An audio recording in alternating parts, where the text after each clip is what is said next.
this cool little double stop lick. We're playing it over 3 different chord shapes, our 3 primary chord shapes, and in doing so we're connecting the entire fretboard. I've shown you in other lessons how you can use licks associated with these easy open position chord shapes to learn the entire neck of the guitar and unlock all the mysteries that you thought were so challenging from all these great guitarists that you want to play like. So we're starting in the key of E, and we're going to start up here at the octave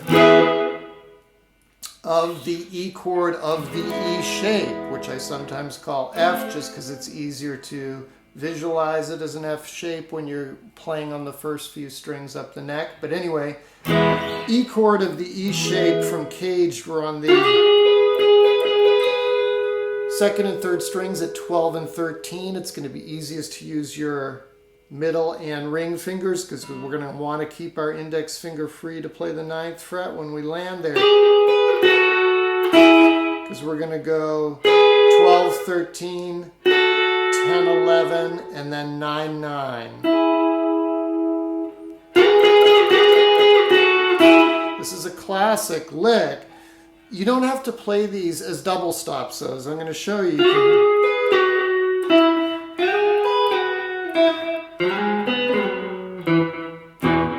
can play them as single notes, work them into your leads, your fills, all types of licks. But double stops are cool, right? These are harmonized thirds. The interval is a third.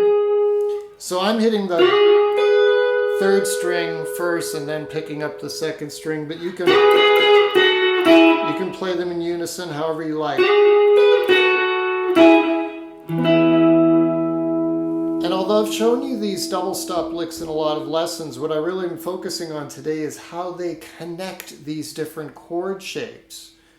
So you can see that we went from the E or F shape of an E chord to landing on the A shape of an E chord here at 7 and 9, right? That's your A shape. Right? That's your E major triad right there at the 9th fret. So we've connected the E or F shape to the A shape. Now we're going to connect the A shape of an E chord to the D shape of an E chord. All right, this is our D chord. Go up 2 frets. There is our E chord. I've shown you how the C chord from Caged is really the same shape as the D chord. We just don't usually play it like this, but that is your C chord. You move it up to here, 4th and 5th frets, you've got an E chord. We're usually just playing the top string, so what we're doing there is we're sliding into 7 and 9 on 1 and 2, right? Because this is again your E major triad of the A shape. So then just go down to 5 and 7, and then go down to 4 and 5 to pick up your E major triad there. So we've gone from E major to E major, E major to E major. We're just connecting forms of the E major triad, but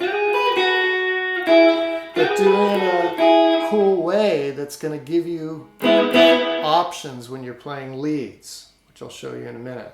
Okay, so lastly, we're going to connect this D shape of the E chord back to the E shape of the E chord at the 1st position. And that's on the 4th and 3rd strings at the 6th and 4th frets. 6, 4, just like all the others, we're going to jump down 2 frets with the same shape. 4, 2, and then 2, 1.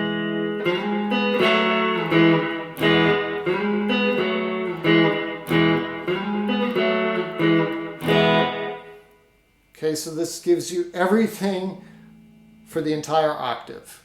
And then obviously the octaves just repeat, and it's the same, right? So now you've got the whole fretboard, and you can do this with any chord. Go from C to C to C, go from D to D to D, and of course then start working in chord changes. But the idea first is to be familiar with every place you can play an E chord and the licks associated around that, every place you can play a C chord and all the licks associated around that. which are going to be the same because they're the same shapes, right?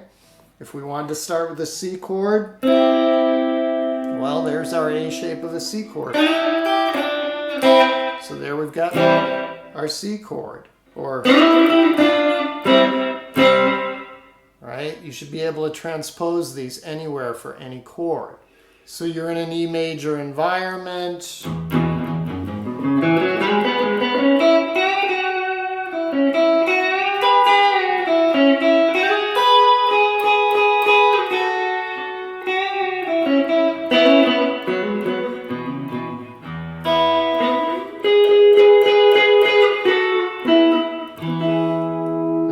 Start moving around the fretboard, connecting these things together.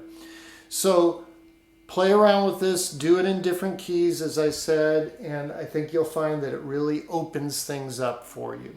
Thanks as always for joining me. I'll see you next time.